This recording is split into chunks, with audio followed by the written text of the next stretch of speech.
Now let's come back to Africa, where the West African Regional Bloc, ECOWAS, has removed all outstanding sanctions imposed against Guinea following the country's 2021 coup. In a statement, the bloc said it decided to lift the sanctions as a result of the successful conduct of elections last month for the transition to democratically elected leadership. The mineral-rich but poor country had sanctions imposed on it by ECOWAS after the junta leader ousted President Alpha Conde. Now, some of the sanctions were eased by ECOWAS in February 2024, removing the restrictions placed on financial transactions with its member institution. ECOWAS has now fully reintegrated Guinea into its fold and congratulated Mamadi Doumbouya on his election. And for this conversation, I'm joined by African Affairs analyst Victor Ohai. It's good to have you join us at this time. We see ECOWAS saying it lifted all sanctions after the successful conduct of elections. How credible and competitive were these elections? And would you say it really marks a full return to democratic rule in Guinea? Well, what we call democratic rule here is not necessarily the will of the people as much as the fact that you're not wearing, if you excuse my use of the language, agbada. That's precisely what it is.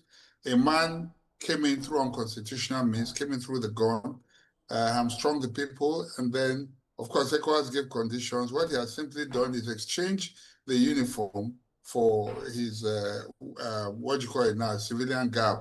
And then, of course, they have said that the war, they've done a referendum and all that. It's just a game that we have been seeing, ongoing. This is the same thing that's been happening since the early days of independence. In the late 50s and early 60s, civilians came, then the military came, overthrew, and then transitioned into civilians. But I mean, if that's what gives ECOWAS peace, that's what it is. And that's what we're saying right now. And so perhaps you might say there's some form of compliance, with the regime, and that's why they've been admitted. And in any case, ECOWAS is a bit more sensitive now because of the loss of 3 of its key members to the Sahelan states. And so they are treading a bit more softly now in dealing with matters concerning their member states. And there is the concern, because this is, raising questions about the legitimacy or credibility of the ECOWAS region. But there are concerns of this being a military power in civilian disguise. Like you said, we saw Doumbouya coming into power through a military coup. Now ECOWAS's decision risk legitimizing coup as a pathway to civilian leadership in the region. That's precisely what it is. If you're able to seize power and you can stay long enough and transition, you'll be accepted. Unfortunately, ECOWAS has, because of the inconsistency and because of the fact that not just ECOWAS, many African leaders are having, if you like, double speaking from both sides of their mouths.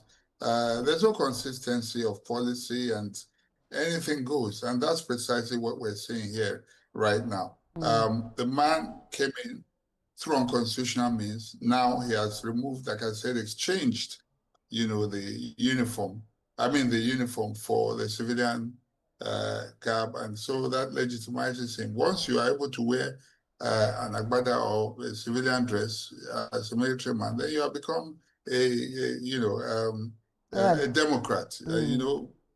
Give it whatever numbers you want, unfortunately. We saw some of the sanctions, eased in early 2024, particularly financial restrictions. But let's talk about how realistically it will help, residents on ground in Guinea. They've experienced the military rule and now transitioning to a democratic form of governance.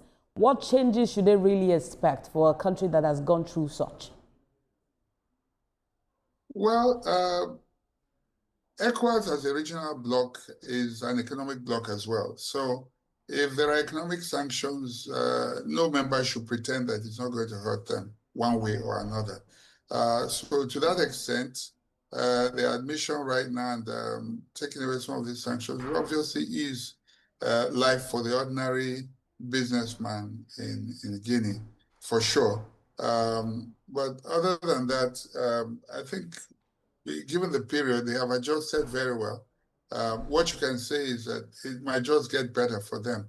But we'll have to see what the military regime means, or this new civilian regime, what it means to the people. I don't see what difference it has made to the life of the ordinary man in Guinea.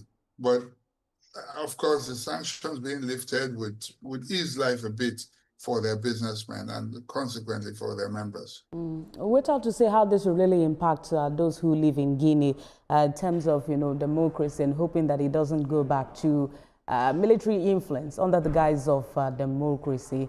That's a fine place to leave it for now. Thank you for talking to us at this time. African Affairs Analyst Victor Ohai, thank you for joining us. Thank you for having me as always.